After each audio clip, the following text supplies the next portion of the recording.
publishers welcome you to the launch of The President's Keepers. And just to say my word, this has been, just in my long years working in retail and the book industry, I've never seen anything like this. So if there's one thing you can say about Zuma, is doing wonders for the book trade. And just to introduce Eloise Wessels, CEO from Enemy Publishers. Thanks so much for joining us this evening.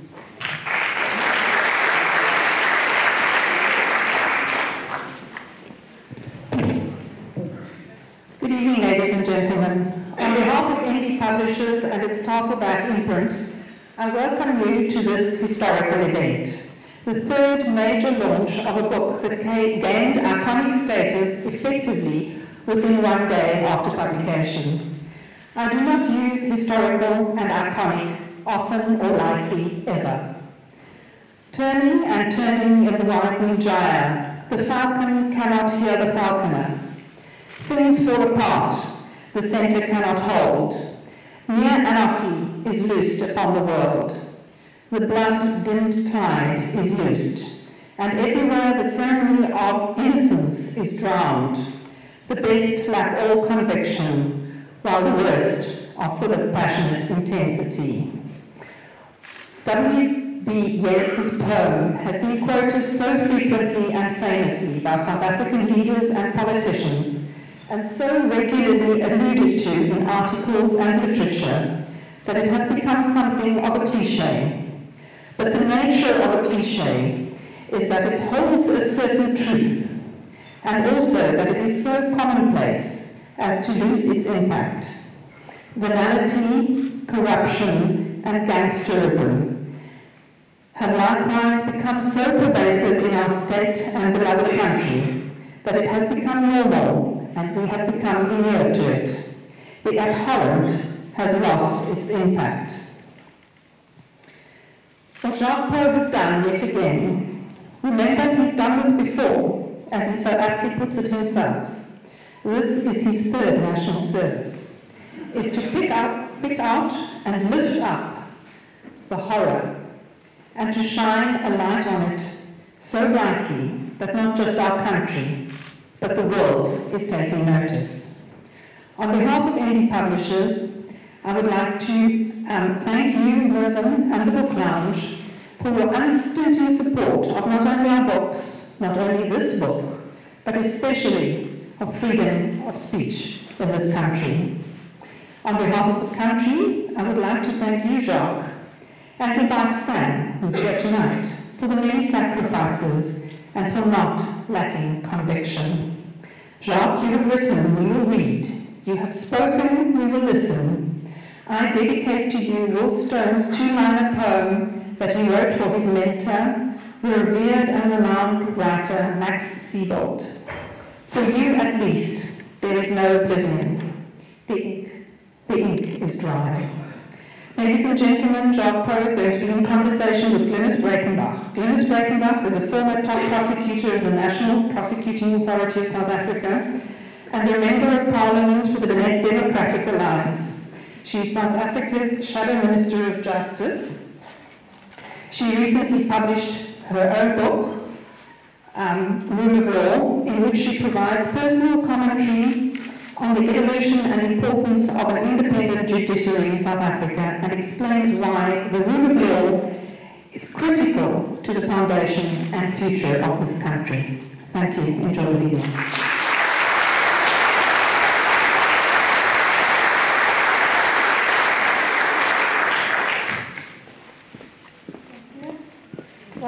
Yeah, cool. Thank you very much. Hi, Jacques. Hello, Glynnis. How are you doing? I'm quite nervous to be with you, I have to admit. She's going to cross-examine me, it's not going to be pleasant, I know it. It's friendly cross-examination.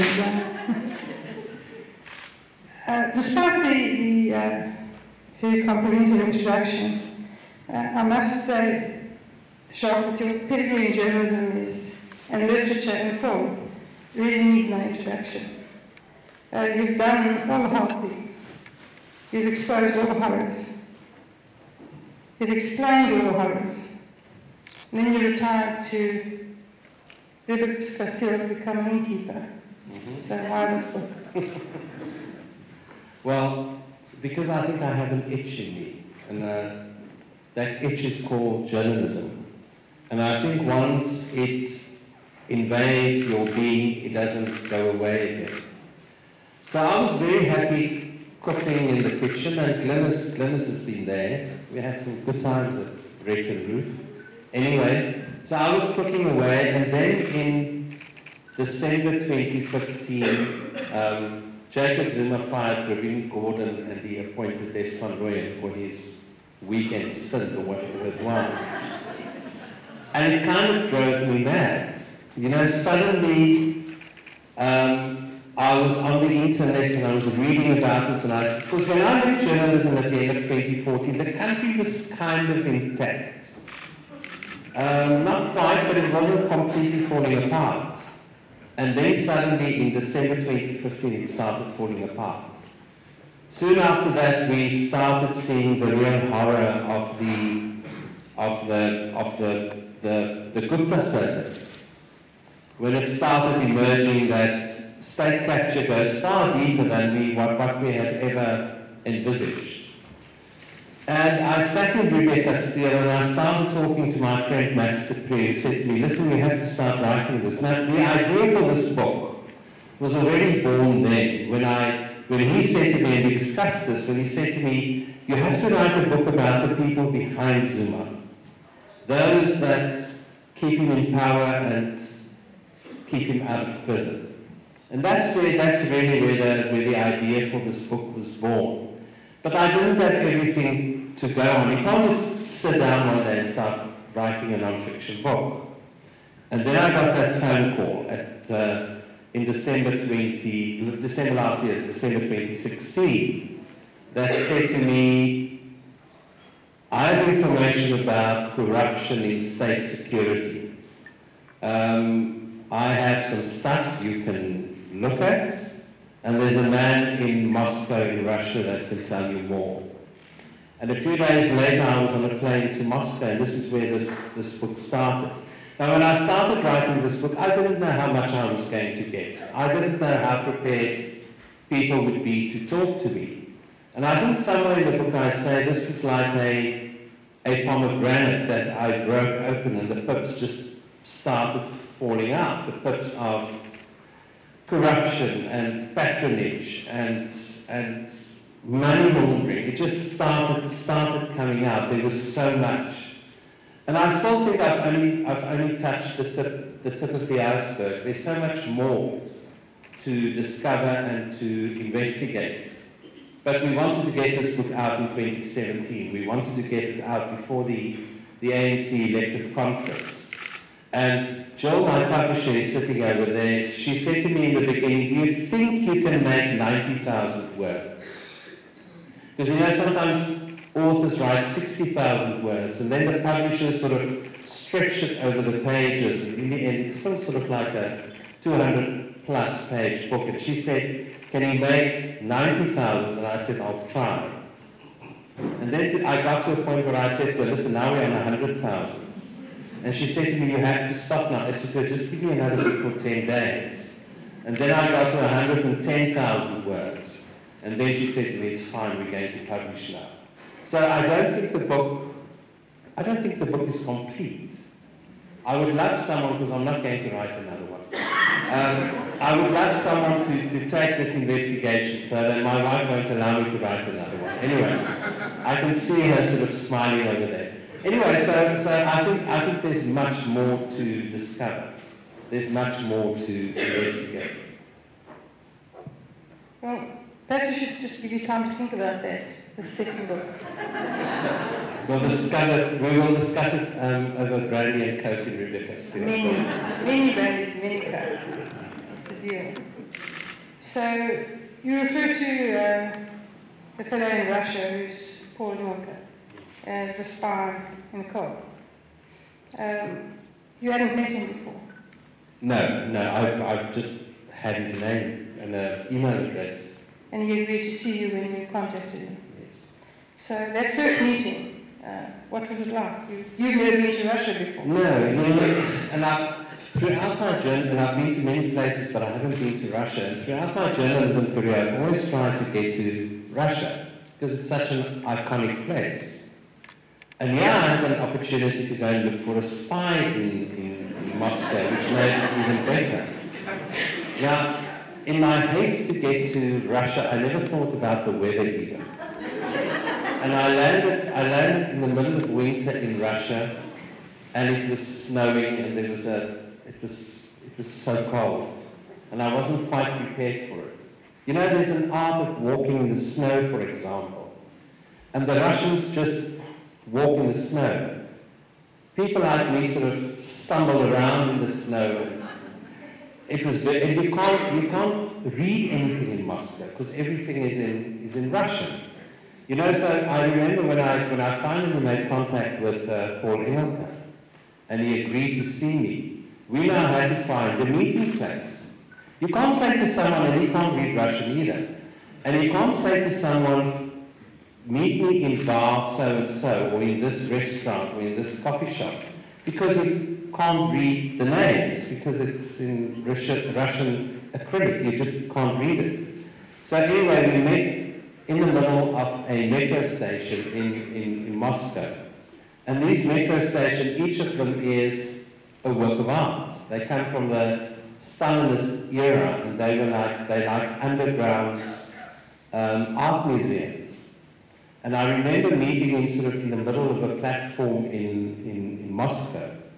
And there he was standing. It was as simple as that. There he was. And we met, and we went to an underground bar where it was very weird, this bar, where they just sort of these tall Russian girls in half-naked girls just filling up our vodka glasses.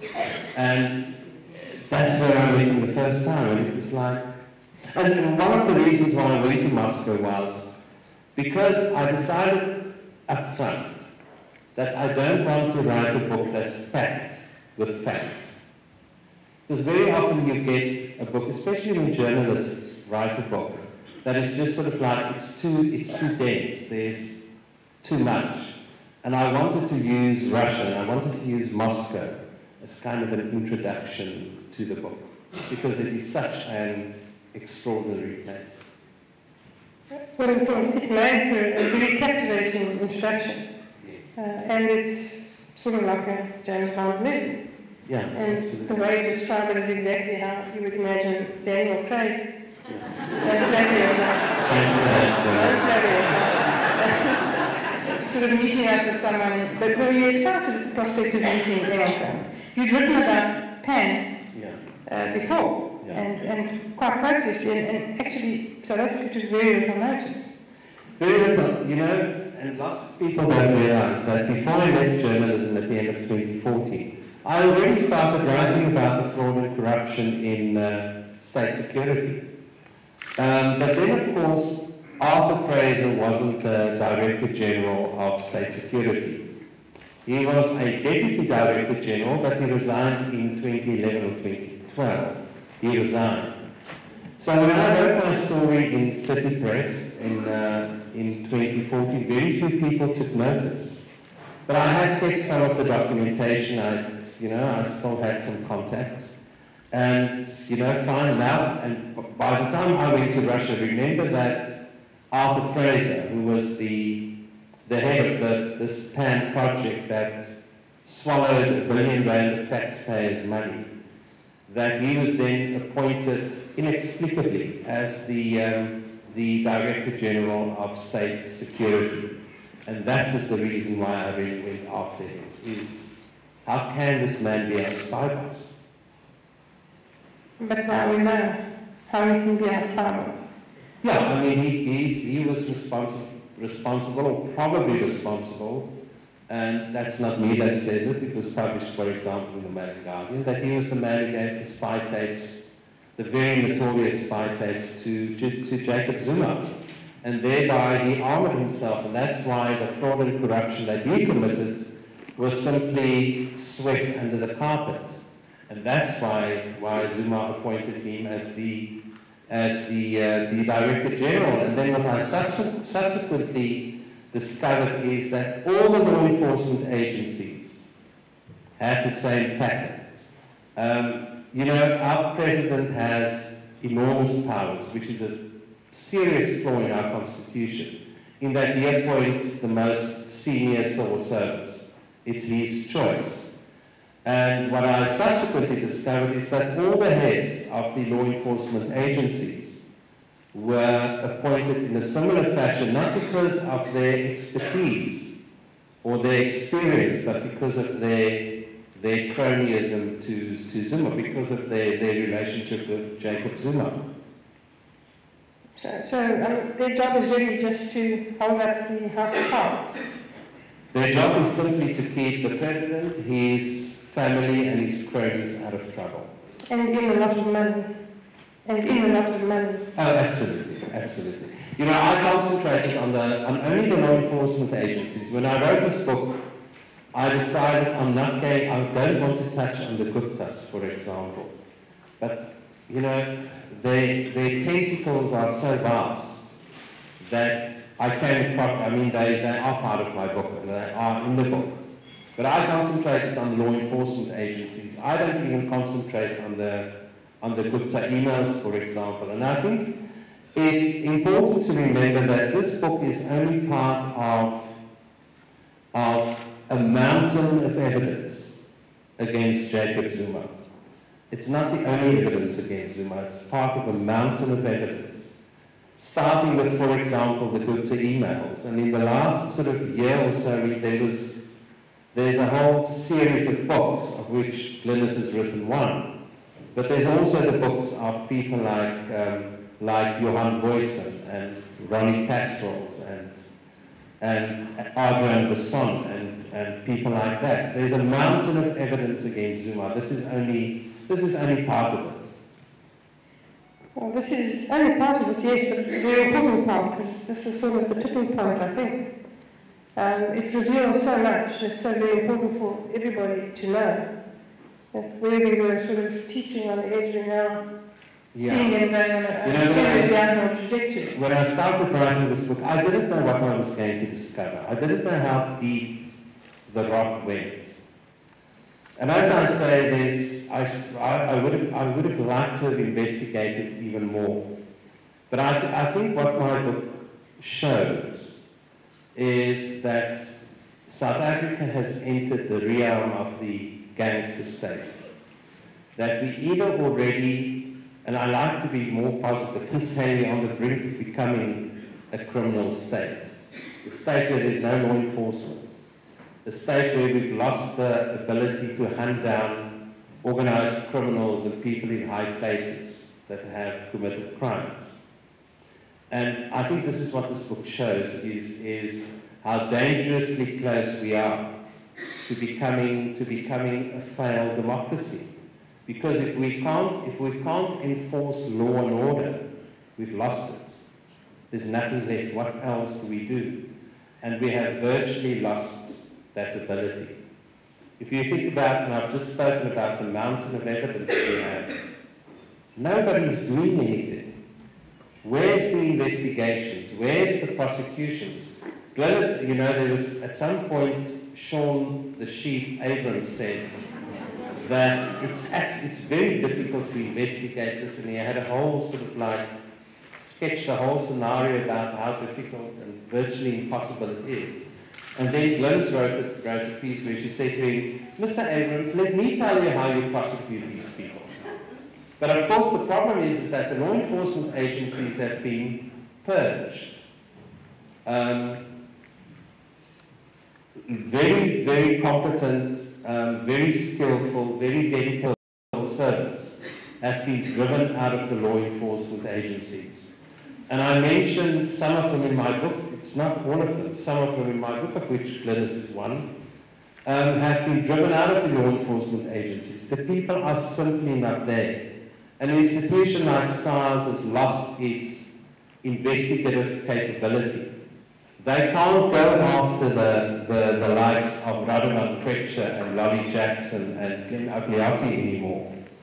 The Hawks have lost people like Anwar Ramat and Shadrach Sibiya and Johan Boysen. They can't go after the big guys anymore either. And that is law enforcement agency after law enforcement agency. At Crime Intelligence, for example, the Commander General Richard Bedluli has been on and a big Zuma crony, has been on suspension since 2011. He's been sitting at home since 2011. He's been earning his salary every month. He even got a bonus last year or the year before, a 400,000 rand bonus for doing nothing. The Crime Intelligence Unit is in shambles. There is nothing left, but they have a secret fund of 600 million rand a year, a fund that is not audited by the Auditor General, which has been looted before by Richard Bedluli. And Glynnis wanted to charge Richard Bedluli for fraud and corruption, and that's why she was driven out of the National Prosecuting Authority. And so I can go on about this for the whole night, but law enforcement agency after law enforcement agency has been emptied of skilled officials. Well, that's absolutely true, and I think we'll talk about that more a little later, and certainly it's building up towards a sequel, I've got to warn you. There's lots of material here. But, you know, Fraser has written to you in the press, has threatened legal action against you, as has I should call him the particularly gifted new Minister of State Security, Breytenbach, who I know very well. He was out of 10? Out of 10, whoosh, minus.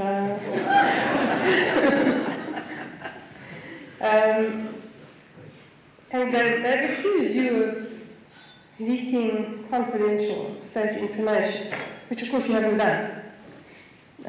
Because whatever you've written about has largely been out there before, but in any event it's in the public interest.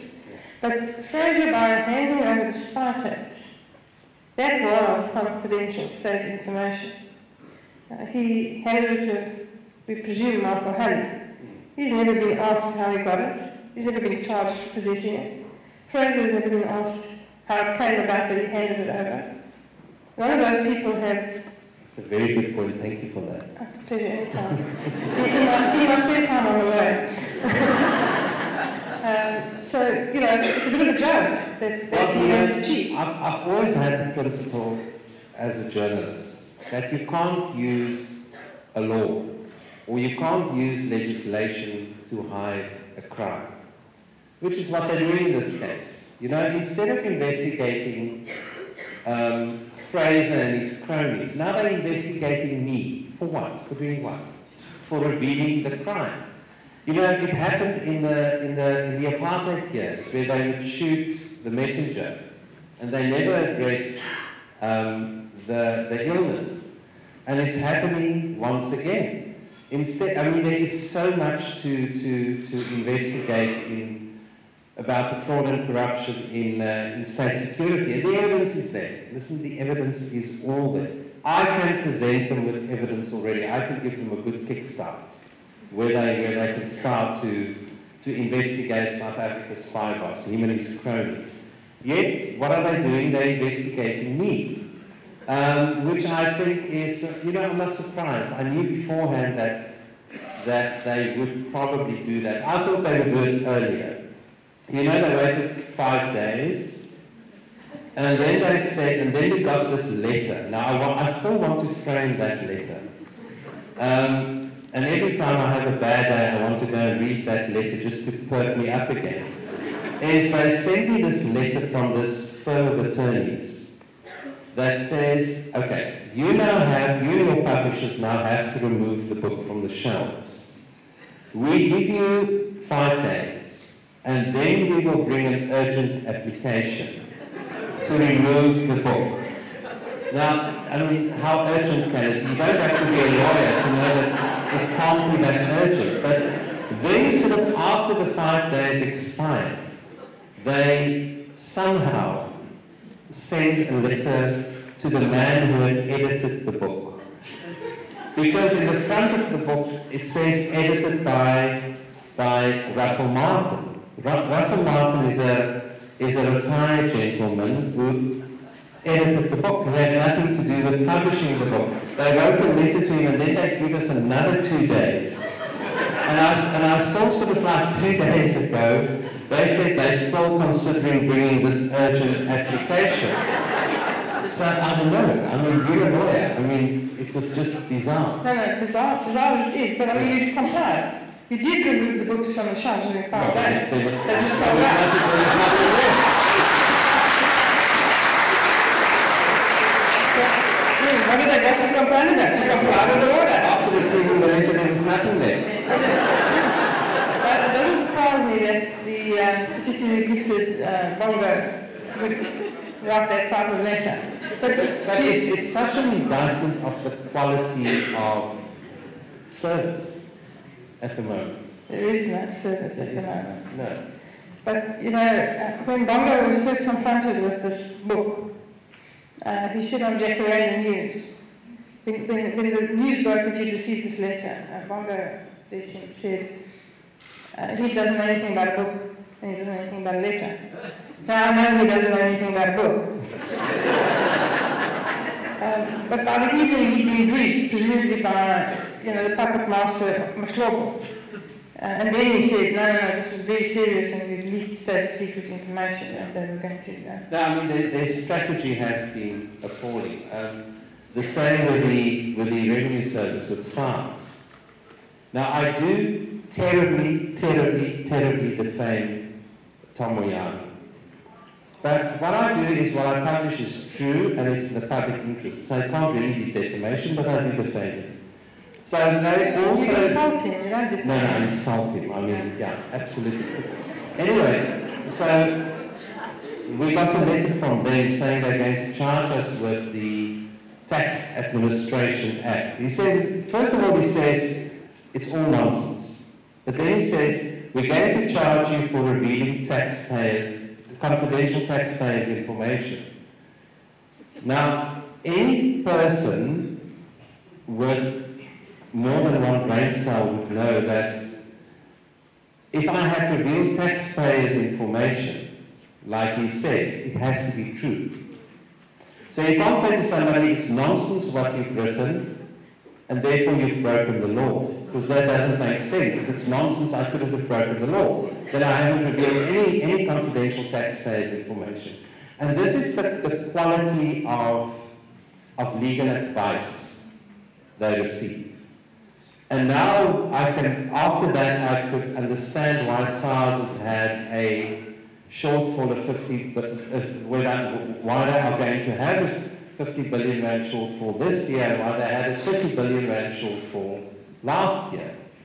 The problem is that if SARS can't fill the fiscus anymore, it's going to become more and more difficult for the state to pay social grants and to armour the police and to build houses and to build schools. And now we're talking about, you know, a few years ago we still spoke about corruption in terms of millions. Now we talk about corruption in terms of billions. If you now look at Eskom and PRASA and state-owned enterprises like that, we now speak about billions. Now we want to enter into a R1 trillion nuclear deal. I had to go and look the other day and I went onto Google how to write a trillion. It's a 1 with 12 noughts. That is the amount of money that Jacob Zuma wants to spend on nuclear. I don't think he knows how many noughts is after the one either. But anyway, I mean, and that is the direction in which we're heading. And if for any reason, and we're going to depend a lot on civil society to stop this, we have to stop the nuclear deal. And that is why it's, you know, all of us have to contribute. All of us have to be aware of what's happening. If we enter that nuclear deal, we are going to be bankrupt. I think a large part of the problem is simply that. I don't think they can count anymore. And 50 billion, 50 trillion, all means the same thing. It's not real. But it's real for us. Your children's children are going to pay back that debt. I mean, we'll never get out of that trap. But coming back to the PAN project and the information that you have, it doesn't finger only Arthur Fraser. It puts a lot of other very important people on the line. Yeah, there's evidence in your book, and I'm sure elsewhere, that makes it clear that David Mashlobo, in fact, knew about this. And about the large-scale corruption, it's not only Fraser, but other people. And nothing was done to them. Jeff Gedebe knows about it, and nothing gets done about it. Well, Cabinet was basically briefed about this. The then Minister of State Security, Kwele, was very involved in the investigation into fraud and corruption at the State Security Agency. The Cabinet was briefed. They were all briefed. They all knew about this. But they also knew that they couldn't allow this to come out. Far too important people were involved. And it wasn't only this internal investigations group at the State Security that investigated the fraud and corruption. It was investigated by the SIU, it was investigated by SARS, it was investigated by the Hawks. But in the end, everything was just swept under the carpet to enable Fraser to become the Director General of the SSA. And when he became the Director General of the SSA, he appointed his second in charge at PAN, a man who was involved in the fraud and corruption, as his second in command at the State Security Agency. Now, the State Security Agency is interesting in the sense that you and I are not supposed to know how many people work there. You and I are not supposed to know what their annual budget is. I can tell you, but you're all going to be in trouble if I tell you. You know, it is literally a black hole in which money, taxpayers' money, disappear every year. Their operational budget, in other words, how much do they spend on projects and whatever, is not audited by the Auditor General. He simply issues a certificate. And even the Parliamentary Committee on Intelligence, and these people are vetted, they get security clearances, they make an oath of secrecy, even they don't have insight in what is going on at the State Security Agency. But it's a massive organization. They have a budget of billions of rands, and we simply don't know what happens to our money. And it has to change. This paranoia around secrecy has to change. It has to become a more open organization. Well, it's true that even the Parliamentary Committee doesn't really know what's going on, because their access to information is seriously limited. And there's form of secrecy, so nobody else can find out what's going on in there. But Zulu has always been an old spy. And he's always been intelligence-driven. And at the moment, he's using state security. And boy, is he going to be surprised about Bongo. But he's using state security as his own personal hatchet job organisation. He's abusing it for those purposes, going after his political enemies. Well, there's no evidence, for example, that there's any threat against the country. Nobody wants to bomb us. You know, South Africa is fine. Yet, every now and then, Mashlobo, and we're going to see it with Bongo very soon, every now and then Mashlobo would say that there's a threat against the country. They call it sort of regime change, that they've picked up that there's regime change against the country. They picked that up? Yeah. Absolutely, and we're going to see it quite soon from Bongo as well, but they do create these threats in order to justify their positions. And you know, although we have we have a fantastic constitution. Our constitution is also flawed in the sense that there's far too much power to the president. I think when we wrote the constitution in the early 90s, we had Nelson Mandela in mind. And we knew that Nelson Mandela was not going to abuse power, so we gave him an enormous amount of power. Unfortunately, Jacob Zuma has that power now as well. He has the power to appoint the head of SARS and the Commissioner of Police, and he appoints the spy boss. So he's got enormous power now, and we have to look at it in future, is that the president simply has too much power. Well, I would agree with that, and there are a lot of issues that need attention. But the drafters of the Constitution foresaw this eventuality that South Africa was a young democracy and that things would change and there would be situations that needed to be dealt with by an amendment. And that's why they've allowed for the Constitution to in fact be amended. And in Parliament there's actually a thing called the Constitutional Review Committee, which reviews suggestions by civil society on how it should be. And so, of course, there are things that do need to be looked at. That's without a doubt. But there is one institution, the drafters of the Constitution weren't really, that out of touch. They did put in checks and balances. So, for instance, percentages in Parliament to pass certain things. But they also created the Office of the Public Protector as a check and balance. And under Thuli it worked very well.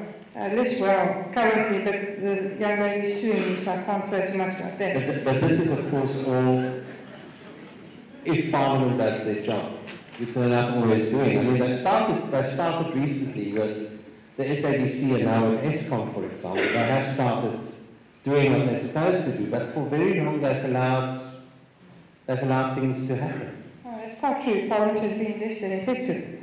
But for instance, another institution that was created is the Inspector General of Intelligence. And that office has a lot of power. And it has wide, sweeping investigative powers. But they don't use it. And they didn't use it with Faith Kadebe, they don't use it now with Dintwe. And why do you think that is? Because they in fact had all this pan stuff. Well, if you look at the Office of the Inspector General, the previous Inspector General that investigated all the fraud and corruption at State Security, Faith Kadebe, who is our ambassador in Sweden at the moment, because Jacob looks after his mate, so she's now the ambassador in Sweden. She was the Inspector General. She's a former spook herself. She used to work at the Special Operations Unit in State Security, and was then appointed as the Inspector General for Intelligence. And I think you simply cannot have a situation like this. I mean, the last time a report of the Inspector General was made public was, I think, like 2007 or 2008. It was 2007, yeah. 2007, yeah, absolutely. So it's simply the Office of the Inspector General who is there to look, it's a watchdog to look after the intelligence services, which would be crime intelligence, military intelligence, and state security. Is simply shrouded in secrecy themselves. We, the public, can't get anything out of them. They don't respond to any media inquiries. They give us absolutely no information. We know that Faith Kadebe produced a report on the PAN project about the corruption and fraud in state security. She produced a report. Now, she took several years to produce this report in the first place. And then secondly, one of the reasons apparently why she took so long is she had to ask state security every time for documentation. Now, it took some time for them to produce or to give the documentation to her because they had to produce the documentation. Remember, this is state security. I mean, they can produce anything. So they produced the documentation in order to satisfy her inquiries. There's a room at State Security, they call it the War Room, where all the documentation is kept, or what, I don't know whether it still exists. There was a war room at State Security where all the documentation was kept about the PAN project. She never interrogated that documentation. Instead, she would ask State Security to give her the documentation, and they would then produce the documentation, manufacture the documentation. Great investigation. Seriously substantial report. But moving on from PAN, and just briefly, before this book and before these revelations, people have now accused you of being many things, including a racist and an apartheid state. Just very briefly, you had a very long and difficult relationship with Dirk Coetzee, and you exposed Glynnis. Yeah. And where do these people get off now, accusing you of being selective? Yeah, exactly. It's an absolute disgrace. You've always been on the right side of everything, and now they, to try and save their own skins, they make this ridiculous accusation. Does that make you angry? No, because I've had it in the past. Good. So, then let's talk a little bit about Jacques Zuma. What a pleasant individual he's turned out to be. I see Faki Mentor accused him yesterday on social media of being on spy, of being an apartheid spy, being a double agent, and suggested that he may have the blood of some serious activists on his hands. Now, how true that is, I wouldn't know. Well, we do know that there were two activists, two ANC cadres that died under very mysterious circumstances while they were under his care. And that was evidence before the Truth and Reconciliation Commission. We know that. Whether he's a double spy, whether he's a spy, that I'm not sure about. You know, I think we also have to be careful not to hang everything around his neck. You know, I don't know whether he was a spy or not. I do know he's got a very shadowy past as the Chief of Intelligence of the ANC, and that's public record. I mean, there were, as I say, there were evidence at the Truth and Reconciliation Commission. There's also evidence. I mean, if you read Ronnie Caswell's book, for example, and I haven't read the whole book, I'm busy reading it, where there were lots of early signs when Jacob was when he was a cadre in the ANC, there were already signs that he's not quite what he pretended to be. But I think we have to be careful sometimes. You know, Faki has also phoned me yesterday before she made her allegations, and after a while I kept the phone like that. I mean, it was just too much. Yeah, I think there's a bit of an information overload at the moment from Faki, and she's not doing herself any favours. Yeah. She's perhaps, damaging her own credibility. But Jacob has not been a paragon of virtue.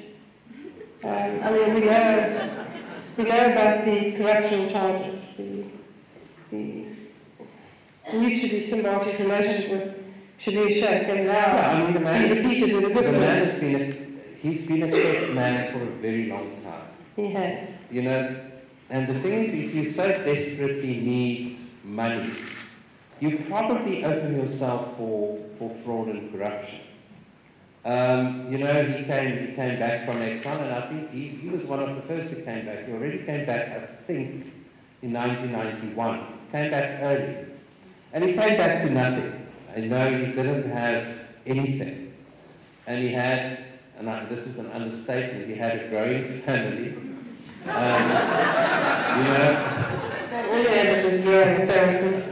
He soon got married again. He purchased or got the piece of land that is known as the Kandla, and he started building a little homestead.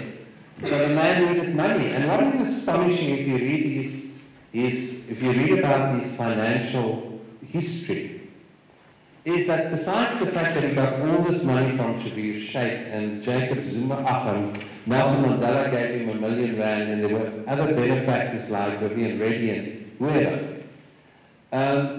The financial institutions of this country, the banks, bent over backwards to accommodate him. And he had a terrible financial record. I mean, you know, he would get a loan and he wouldn't even do the first repayment. And he wouldn't respond to their requests to settle his overdrafts and whatever. And then he would go to the next bank. I think he had at some point he had accounts at six different banks at the same time. And everybody was giving him overdrafts and loans, and he never repaid anything.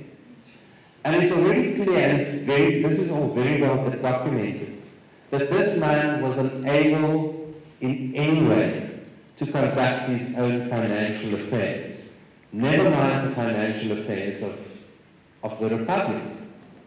So how on earth could the ANC have voted him in? You know, we can go on about that forever as well. But he simply doesn't have the qualifications or the credentials to have become the president of the country. And if you speak today, if you speak to people like Zwelithini Zimbabwe, for example, or Bladen Zamandi, people who actively supported him during those days, they would all say to you, how could we have done it? Yes, we also wonder how could they have done it. Yeah. But it's not only in that fashion that he's misbehaved. I mean, he's got the morals of an alley cat. You know, regardless of his own family and the burgeoning size of it, and the 22 known children and God knows how many others, there's the Kwesi issue, where he really behaved very, very badly. And then immediately after that, it was the child with Irving Khoza's daughter. Yes. I mean, that's a fundamental betrayal of trust. Yeah. And how can a country have a president who really has demonstrated he has no integrity? So, you know, that the people in the ANC who supported him have a lot to answer for, and who continue to support him. Yeah. Have a lot to answer for. Yeah, I mean, you're absolutely right. You know, I've always said that it's not going to be Parliament. It's not going to be a journalist. It's certainly not going to be a book that brings or that ousts Jacob Zuma. He can only be ousted by the national executive, by the NEC of the ANC. But he employs half of them. You know, under Pauw Mbeki, the national executive, that's ministers and deputy ministers, were just over, the national executive was just over 30 members. It's now over 70 members. The majority of them serve on the NEC. Jacob Zuma employs them. He gives them their salaries and their status and their houses and their blue light cavalcades and whatever. He employs them. They're not going to get rid of him. And that's sort of like, that's the other reality, isn't it? Well, certainly, they're the people who need to get rid of him. But I think, you know, the time has turned, and certainly books like this, and the kind of publicity it gets, are helping. Well, I got a phone call on Friday, and I have to be careful now. I got a phone call on Friday from a very, very senior ANC official, very senior, who called, and I've met him once or twice before. I don't really know him well, but he had my telephone number and he phoned me. And when I answered when I spoke to him, he started laughing and he said to me, "Don't worry, we're all reading it. We're all reading it." He said to me, "We may not walk around with a book, and we may read it at night when the door is closed, but we're all reading it." So, you know. Well, I think most of South Africa is reading it in the sales certainly show. And then, of course, there's the PDF model doing the rounds. Yeah, I mean, you know, the bookshop with the biggest sales up to now has been executive books, exclusive books in Brooklyn. Now, that's sort of like probably 300 or 400 meters from the SARS headquarters. You know, so I think they all went to buy them.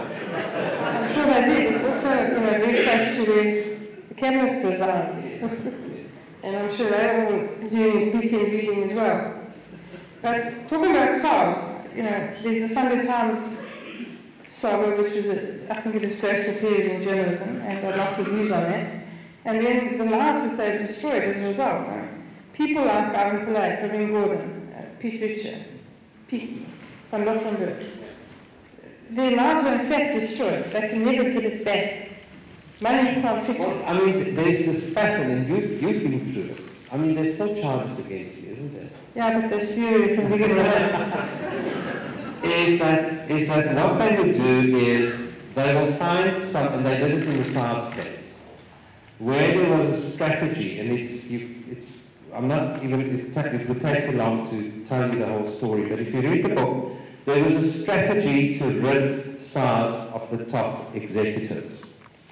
Now, it was these executives that took SARS to the brink of, or took SARS into the realm of excellence. You know, the models at SARS was studied by business schools around the world. They didn't just meet their targets every year, they exceeded their targets. It was a brilliant organization. They hunted down organized criminals and extracted taxes from them. And there's a long list from them. Now, in my book, I distinguish between the old SARS and the new SARS. And the old SARS went up to the end of 2014. And then Tom Moyane took over at the end of 2014. And we've had problems ever since. But in the old SARS, there's this classical kind of like pattern that followed. And it happened to Glynnis at the NPA, and it happened to Johan Boyson in the Hawks, and it happened to Anwar Ramat and Jacques Sabia and all of these people. And it also happened to the top executives at SARS. It's simply kind of like they would find some reason to suspend you. And then they would look whether they can turn this internal charges into criminal charges.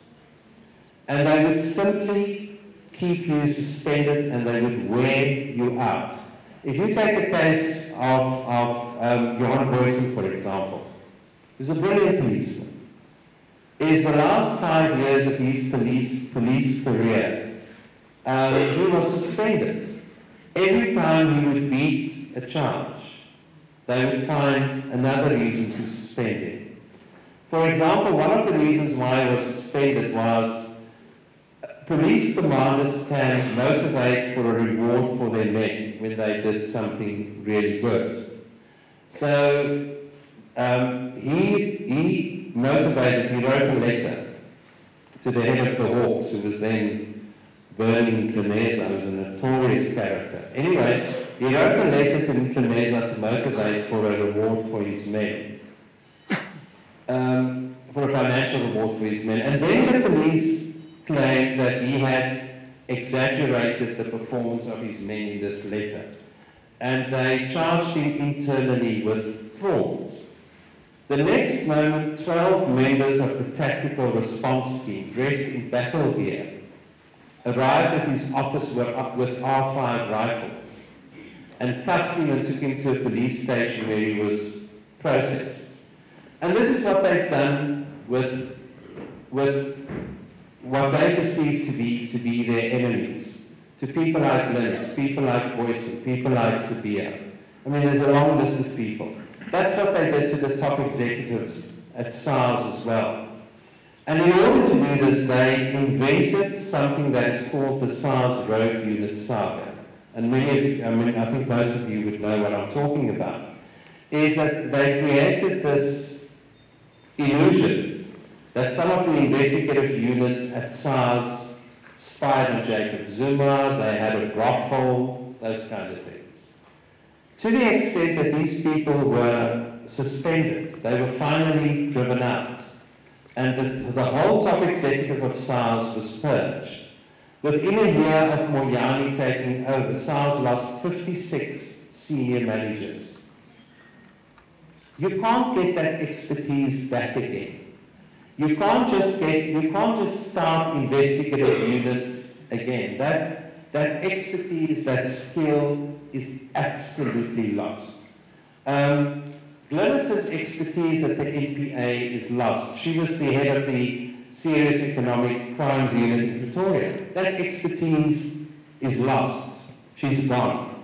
Van Nochenberg is gone. Pauw is gone. These people, we've lost these people, and we've lost them because they posed a threat to Jacob Zuma and his cronies and his family.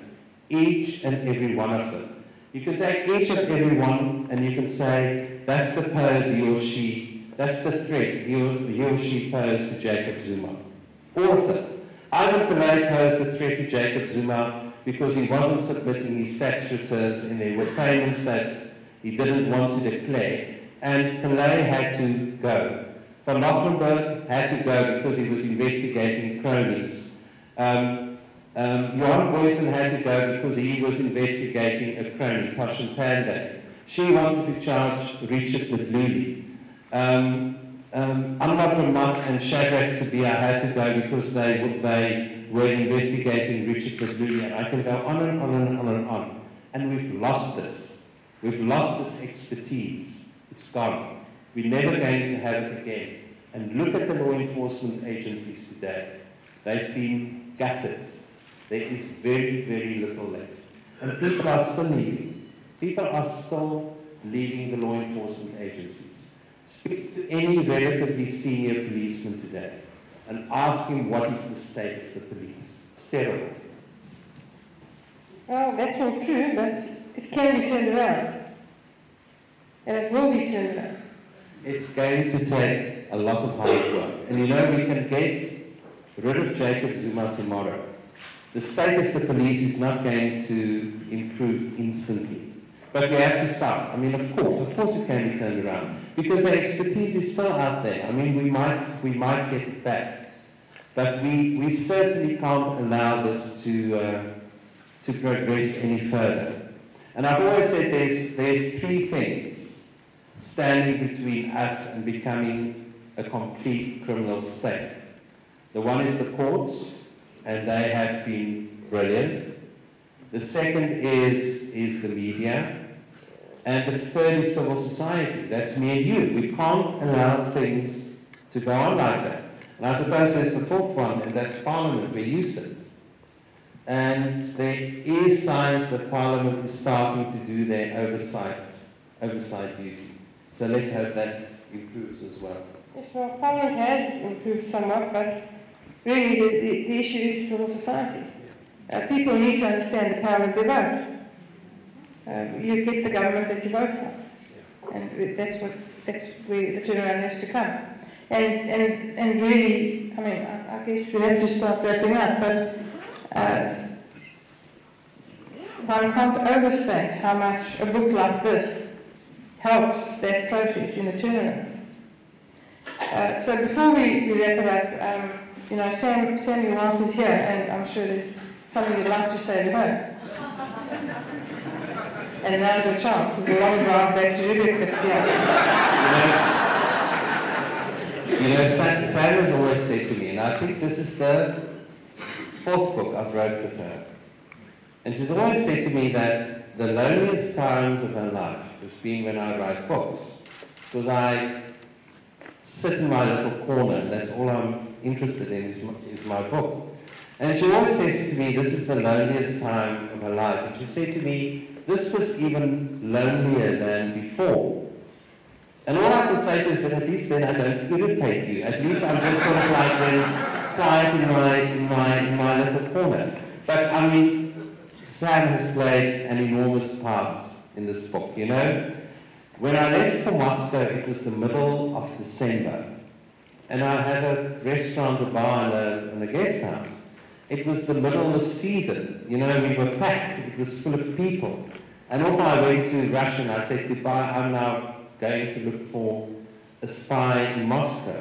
And this past year, it was Sam and the staff at Breytenbach that carried the establishment, that had to stand in for me while I was sitting in my little corner. And I don't think you could write a book like this without enormous support of those around you. So well done, Sam.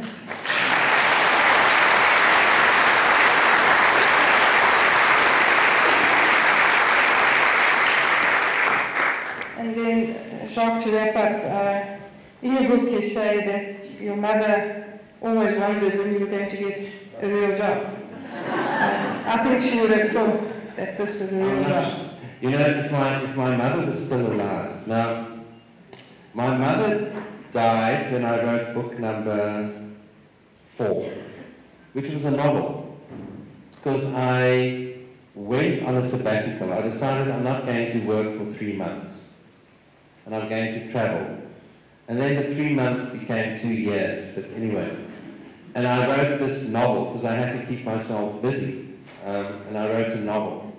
And it's called Little Ice Cream Boy, but it's quite dirty. You know, there's some steamy sex and lots of violence and whatever.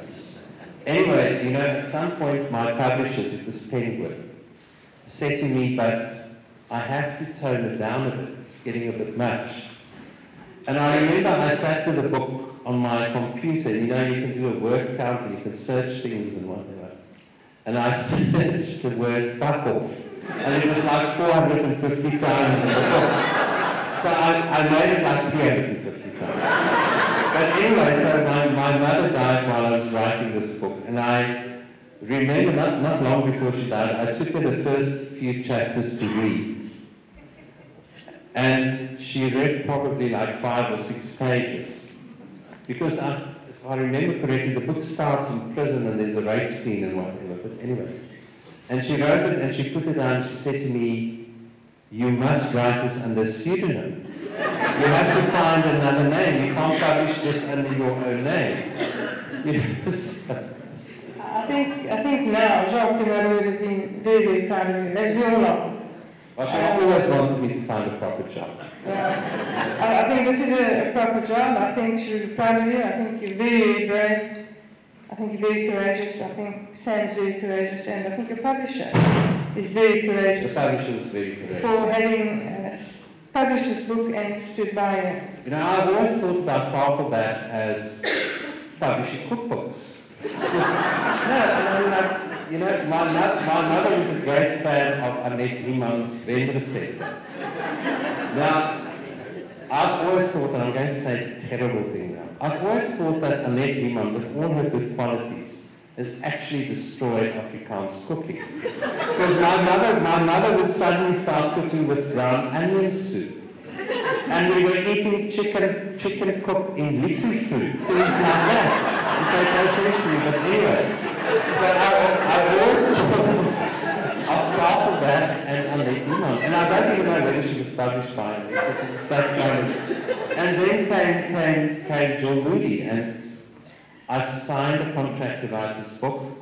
And when we had our final consultation with a very prominent and a good senior advocate in Cape Town, as I drove from Rebecca to Cape Town, I readied myself for a fallout with the publisher, because I thought they were going to say, take that out, take that out, take that out. And they didn't. I was astonished by the fact that they said to me, we're going for this. And I really think we need to applaud them.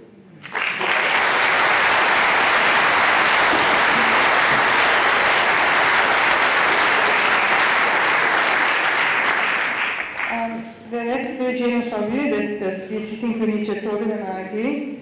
But I must tell you that you're a hero. And I think everyone here should applaud you.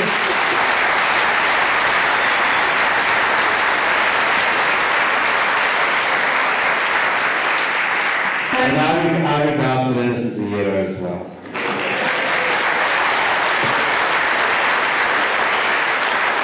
Thanks, Jacques and Glynnis, for an illuminating discussion this evening. And of course, thanks to the NB team. They've worked under a titanic amount of pressure to get books into people's hands. And thanks to Carbon Grove for agreeing to host us and for having a cash bar. And now we're going to do a signing with Jacques in the corner here. Please be kind. There's many of you and only one of him. So be gentle and also form an orderly queue. And